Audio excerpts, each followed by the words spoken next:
1920. Businesses boomed, and America had now been exposed to the age of modernization. Industrial improvements struck the 20s alongside the rise of the Jazz Age. Immigrants flooded in from the eastern, western, and southern borders, which caused a change in the current quota system, thus creating the Immigration Act of 1924. The act restricted more than 3% of the total population of each nationality from entering the U.S., with the exception of countries from the Western Hemisphere. During the 20s, Mexicans and Asians were considered permanently foreign and unassimilable. When the act was first created, immigration from the Americas was accepted.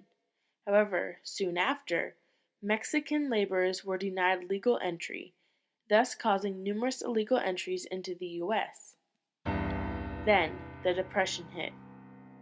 The stock market crashed, farmers grew food that was never eaten, and families fell apart. Millions of Americans lost their jobs, while farms in the Midwest fell into a deep drought of catastrophic measures. President Herbert Hoover expressed concern, but refused to direct federal aid toward direct intervention for the common citizen. Instead, he gave indirect aid to banks. Deciding that conditions likely wouldn't get better after most families lost their homes and property, a sort of exodus to the West Coast took place, as was alluded in the book The Grapes of Wrath. Many Mexican Americans that had immigrated to the U.S. for jobs during the Mexican Revolution were taken in by farmers and factories that were in need of laborers who would stay quiet about low wages and lacking conditions. However, as floods of people moved to the western states, these already low wages got lower, and the already inadequate conditions deteriorated. The appalling conditions consisted of meager sanitation and housing, along with continuous malnutrition. Mexicans and other immigrants began organizing strikes to protest against these conditions, and so their employers saw them as a new threat. As the Depression developed, unemployed whites became the top priority to solve. Seeing that many immigrants had jobs while white men stood jobless on the streets sparked a surge of Nativism, a socio-political policy favoring the interests of established inhabitants over those of immigrants. Mexicans were used as scapegoats because they were a part of the most recent immigrants to come to the U.S. in the early 20th century. It first began when Mexican Americans who were in need of financial relief were denied public aid. They were denied jobs, while groups put up signs that were meant to provoke feelings of white supremacy. Signs like, "Employ no Mexican while a white man is unemployed," and "Mexicans keep going, we can't take care of our own," spotted roadways and local businesses.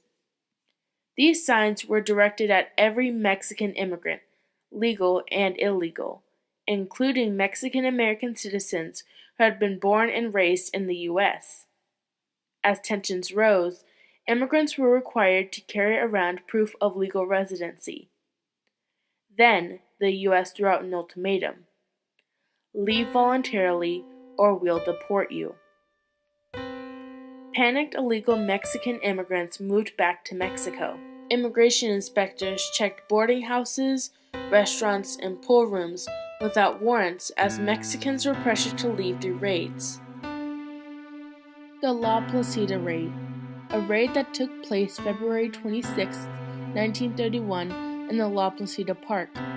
Law enforcement officers surrounded the 400 citizens, whom were composed mostly of Mexicans.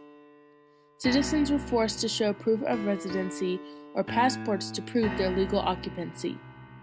The San Fernando Raid took place around the same time as the La Placida Raid. Immigration agents and officers drove around, blocked off neighborhoods, and told citizens to surrender themselves to the authorities.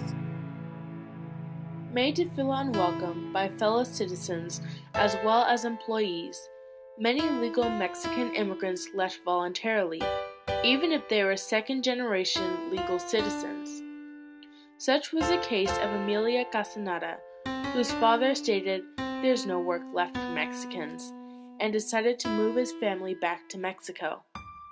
Her father and brother were never allowed back into the U.S. Arthur Herrada, whose father was here legally, was told that if he didn't enlist in the military, he'd be deported. And then there are cases like Ignacio Pina, who was 6 years old when his home was raided during the 1931 raid by armed authorities, who then threw them in jail for 10 days and was soon after deported to Mexico.